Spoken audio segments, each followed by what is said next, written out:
യൂദ എഴുതിയ ലേഖനം. ആമുഖം. യേശുവിൻ്റെ സഹോദരനായ യൂദ AD 68-70 ഈ ലേഖനം എഴുതുന്നത്.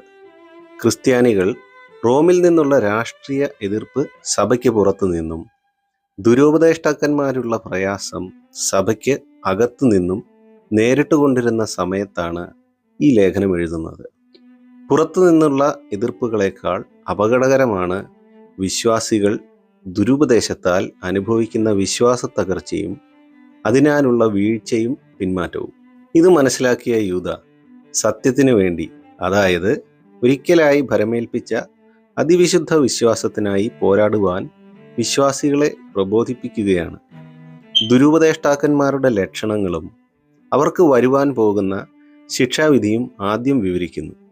അതിനുമപ്പുറം അതിവിശുദ്ധ വിശ്വാസത്തെ ആധാരമാക്കി തങ്ങളെ തന്നെ സൂക്ഷിക്കുവാൻ ആഹ്വാനം ചെയ്യുകയാണ് ഈ ലേഖനത്തിൽ.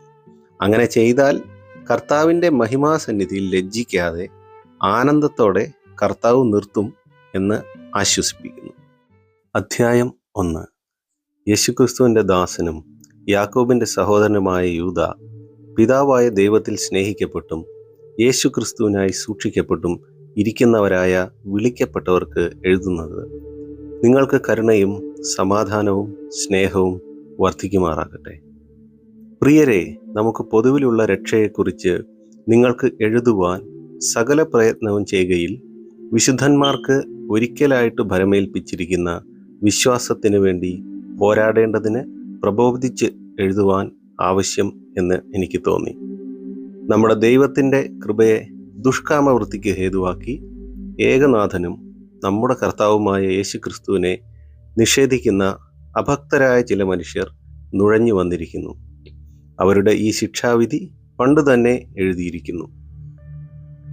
നിങ്ങളോ സകലവും ഒരിക്കൽ അറിഞ്ഞുവെങ്കിലും നിങ്ങളെ ഓർപ്പിപ്പാൻ ഞാൻ ഇച്ഛിക്കുന്നത് എന്തെന്നാൽ, കർത്താവ് ജനത്തെ മിസ്രയീമിൽ നിന്ന് രക്ഷിച്ചിട്ടും വിശ്വസിക്കാത്തവരെ പിന്നത്തേതിൽ നശിപ്പിച്ചു. തങ്ങളുടെ വാഴ്ച കാത്തുകൊള്ളാതെ സ്വന്തം വാസസ്ഥലം വിട്ടുപോയ ദൂതന്മാരെ മഹാദിവസത്തിൻ്റെ വിധിക്കായി എന്നേക്കുമുള്ള ചങ്ങലയിട്ട് അന്ധകാരത്തിൻ കീഴിൽ സൂക്ഷിച്ചിരിക്കുന്നു.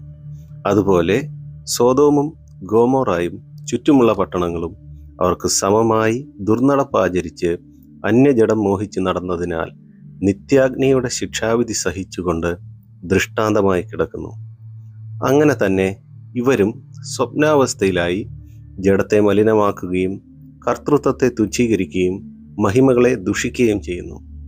എന്നാൽ പ്രധാന ദൂതനായ മീഖായേൽ മോശയുടെ ശരീരത്തെക്കുറിച്ച് പിശാചിനോട് തർക്കിച്ചു വാദിക്കുമ്പോൾ ഒരു ദൂഷണവിധി ഉച്ചരിപ്പാൻ തുനിയാതെ, കർത്താവ് നിന്നെ ഭത്സിക്കട്ടെ എന്ന് പറഞ്ഞതേയുള്ളൂ. ഇവരോ തങ്ങൾ അറിയാത്തത് എല്ലാം ദൂഷിക്കുന്നു. ബുദ്ധിയില്ലാത്ത മൃഗങ്ങളെപ്പോലെ സ്വാഭാവികമായി ഗ്രഹിക്കുന്നവയാൽ ഒക്കെയും തങ്ങളെ തന്നെ വഷളാക്കുന്നു. അവർക്ക് അയ്യോ കഷ്ടം! അവർ കയ്യിൻ്റെ വഴിയിൽ നടക്കുകയും കൂലി കൊതിച്ച് ബിലയാമിൻ്റെ വഞ്ചനയിൽ തങ്ങളെ തന്നെ ഏൽപ്പിക്കുകയും കോരഹിൻ്റെ മത്സരത്തിൽ നശിച്ചു പോകുകയും ചെയ്യുന്നു. ഇവർ നിങ്ങളുടെ സ്നേഹസദ്യകളിൽ മറഞ്ഞു കിടക്കുന്ന പാറകൾ, നിങ്ങളോട് കൂടെ വിരുന്ന് കഴിഞ്ഞ് ഭയം കൂടാതെ നിങ്ങളെ തന്നെ തീറ്റുന്നവർ, കാറ്റുകൊണ്ട് ഓടുന്ന വെള്ളമില്ലാത്ത മേഘങ്ങൾ, ഇല കൊഴിഞ്ഞും ഫലമില്ലാതെയും രണ്ടൊരു ചത്തും വേരറ്റും പോയ വൃക്ഷങ്ങൾ, തങ്ങളുടെ നാണക്കേട് നുരച്ചു തള്ളുന്ന കൊടിയ കടൽ തിരകൾ, സദാകാലത്തേക്കും അന്ധതമസ് സൂക്ഷിച്ചു വച്ചിരിക്കുന്ന വക്രഗതിയുള്ള നക്ഷത്രങ്ങൾ തന്നെ.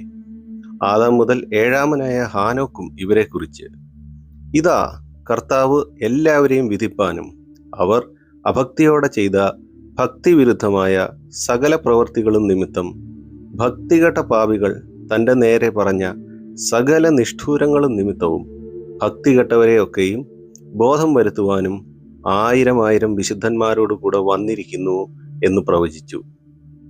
അവർ പിറുവിറുപ്പുകാരും തങ്ങളുടെ ഗതിയെക്കുറിച്ച് ആവലാതി പറയുന്നവരുമായി സ്വന്തം മോഹങ്ങളെ അനുസരിച്ച് നടക്കുന്നു. അവരുടെ വായ് വമ്പ് പറയുന്നു. കാര്യസാധ്യത്തിനായി അവർ മുഖസ്തുതി പ്രയോഗിക്കുന്നു. നിങ്ങളോ പ്രിയരെ, നമ്മുടെ കർത്താവായ യേശുക്രിസ്തുവിൻ്റെ അപ്പോസ്തലന്മാർ മുൻ പറഞ്ഞ വാക്കുകളെ ഓർപ്പീൻ. അന്ത്യകാലത്ത് ഭക്തി കെട്ട് മോഹങ്ങളെ അനുസരിച്ച് നടക്കുന്ന പരിഹാസികൾ ഉണ്ടാകും എന്ന് അവർ നിങ്ങളോട് പറഞ്ഞുവല്ലോ. അവർ ഭിന്നതയുണ്ടാക്കുന്നവർ, പ്രാകൃതന്മാർ, ആത്മാവില്ലാത്തവർ. നിങ്ങളോ പ്രിയമുള്ളവരെ, നിങ്ങളുടെ അതിവിശുദ്ധ വിശ്വാസത്തെ ആധാരമാക്കി നിങ്ങൾക്ക് തന്നെ ആത്മീക വർധന വരുത്തിയും പരിശുദ്ധാത്മാവിൽ പ്രാർത്ഥിച്ചും നിത്യജീവനായിട്ട് നമ്മുടെ കർത്താവായ യേശുക്രിസ്തുവിൻ്റെ കരുണയ്ക്കായി കാത്തിരുന്നും കൊണ്ട് ദൈവസ്നേഹത്തിൽ നിങ്ങളെ തന്നെ സൂക്ഷിച്ചുകൊള്ളുവിൻ. സംശയിക്കുന്നവരായ ചിലരോട് കരുണ ചെയ്യുവിൻ. ചിലരെ തീയിൽ നിന്ന് വലിച്ചെടുത്ത് രക്ഷിപ്പിൻ. ജഡത്താൽ കറ പിടിച്ച അങ്കി പോലും പകച്ചുകൊണ്ട് ചിലർക്ക് ഭയത്തോടെ കരുണ കാണിപ്പിൻ.